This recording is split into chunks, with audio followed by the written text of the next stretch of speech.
and welcome to the Stem Cell Healing Institute podcast. In case you have any questions regarding this program, please write us at info@stemcellhealinginstitute.com. Thank you and enjoy the podcast.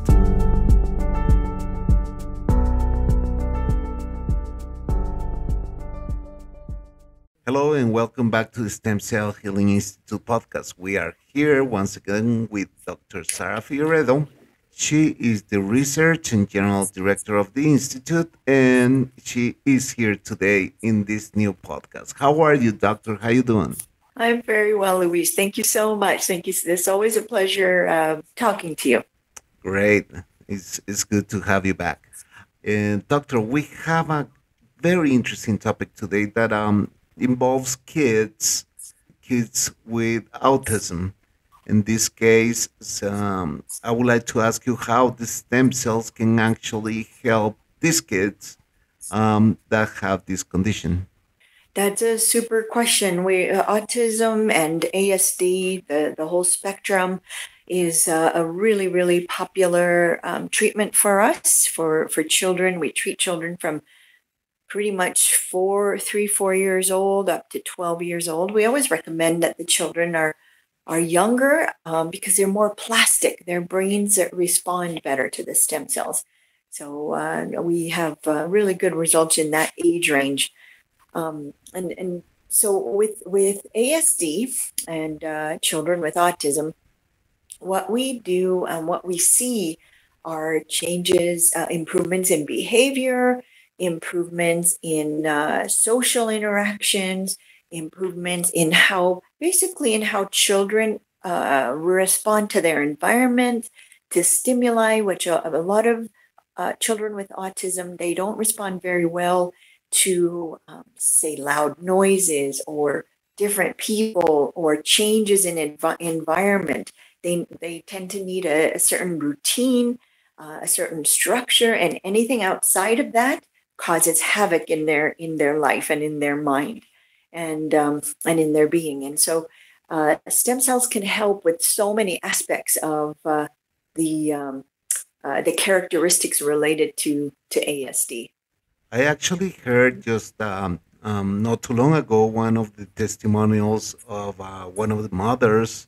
I believe the kid name was Ryder, and she said that the speech improved a lot after the stem cells.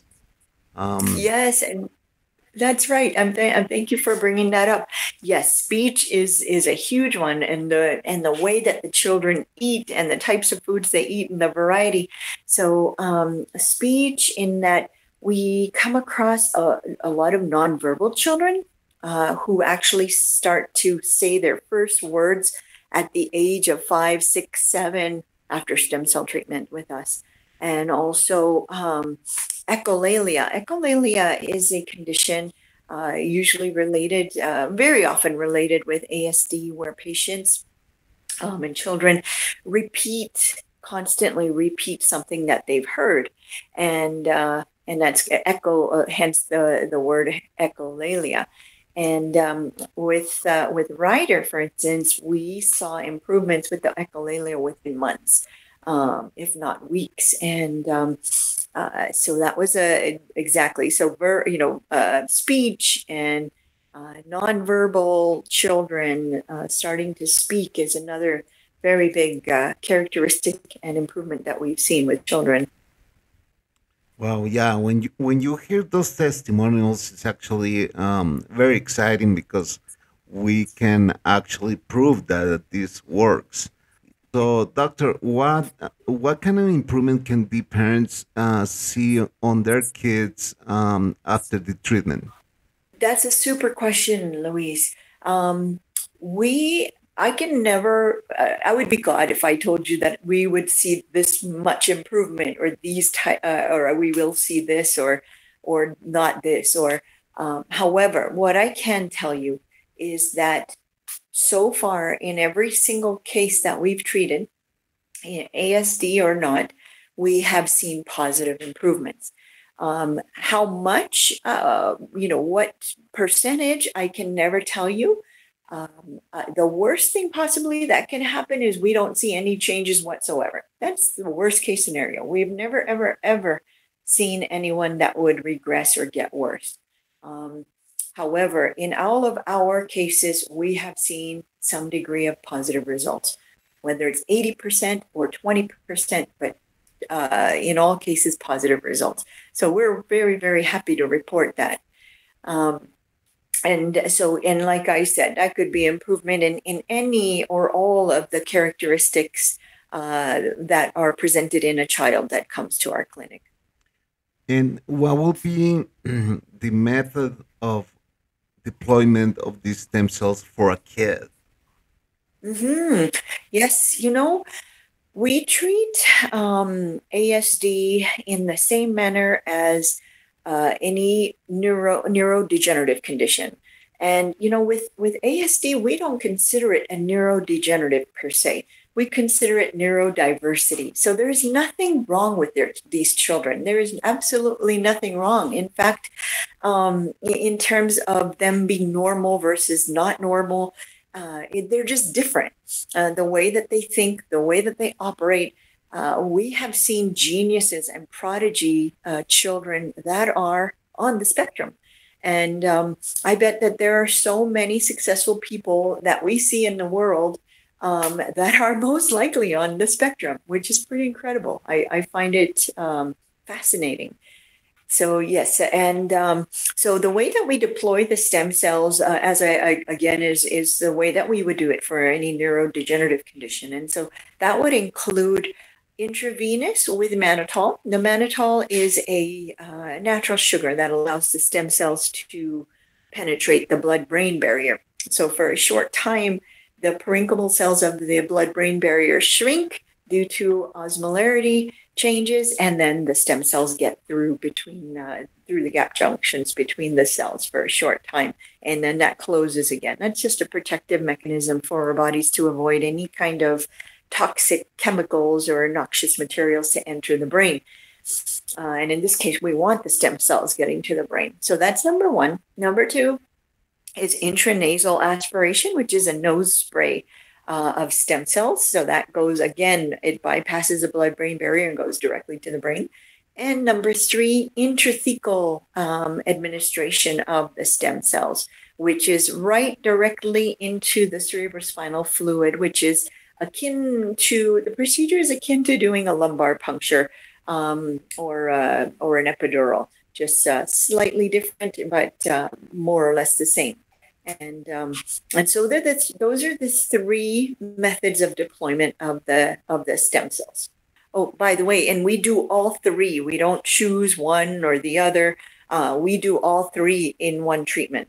Do these kids have to come back to get like a second treatment, or can just one treatment be done and they can? That is another really good question, Louise. Our goal with the numbers of stem cells we use, the types of stem cells we use, that they're activated, our goal is for one treatment and one treatment only, and we don't want to see these people again in the nicest way possible. Oh yeah. We don't, in about 95% of the cases, we haven't had any patients come back. It is only the prerogative of the patient or the parents that decide after a couple of years that they want to see more improvement. They've seen some improvement, they want more improvement, and that is their prerogative to want to come back to see more, whether it's with autism or any other condition. But in about 95% of the patients, we don't see return patients because they've seen, they have what they need. They get what they need. And I understand you do have like a package that is kind of like all inclusive. What will be included in if they decide to come to Guatemala to do the treatment? Yes, Louise. Yes, so the treatment is extremely comprehensive. My motto is to leave no stones unturned. So when we do the stem cell treatment, along with all of the deployment methods that I spoke about, we start with a total detox program, which is a nutritional IV along with coffee and glutathione suppositories and B vitamin shots. And that and the nutritional IV involves vitamins, minerals, antioxidants to kickstart the liver and the body to detox. And then we follow that up with oxygen therapy, and that can be in the form of hyperbaric oxygen therapy or exercise with oxygen therapy. And again, that's just all of this is to sort of prepare the body and the stem cells for the best environment possible. And then the third thing we do is age appropriate growth hormone therapy. In children, we do not use growth hormone therapy. Please be sure of that. In adults, we do in most cases. And then the fourth thing and the final is the stem cell enhancement formula. It's our proprietary blend of herbs and minerals in order for, again, to create the best internal milieu for the stem cells to work at their most optimum. And so all of that is included in the treatment, as well as 7 nights accommodations for the treatment, 7 to 10 nights, depending on what is required for the treatment, and a personal driver. So, in the case of accommodations, doctor, what type of accommodations do you provide? Yes, that's a very appropriate question, because a lot of people, they want to ensure that they're comfortable and in a nice part of town, and so we ensure that they're in a very, very comfortable first world type of an Airbnb apartment where they can cook if they need to, in the nicest part of town in Guatemala. And very safe, and then of course we provide the driver for them, and we can also make arrangements for sightseeing tours. Awesome. Um, Doctor, did I miss anything about this topic that you would like to add? No, I think in this short time we've covered a lot of ground, Luis. Thank you so much. All right. So, in case you will have any questions, you may write to Dr. Sarah Figueredo.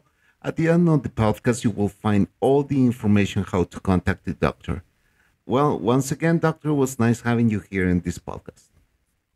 Thank you so much, Louis. Thanks for having me. Until the next time. Okay, you have a great day. Thank you, you too. Bye-bye. Bye.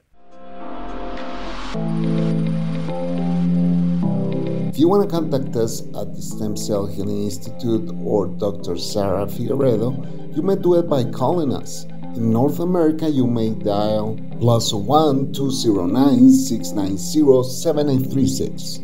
Also, if you want to write us by WhatsApp, you may add +502 4220 7297. Please send us an email at info@stemcellhealinginstitute.com.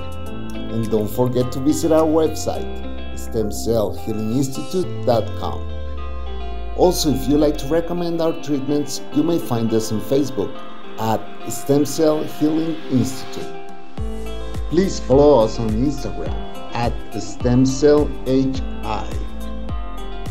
If you want to recommend this podcast, please refer to anchor.fm/stemcellhealing. Also, you may find us with that very same name on Spotify. If you want to watch our videos, please go to Dr. Sarah Figueredo. That is on YouTube. Thank you.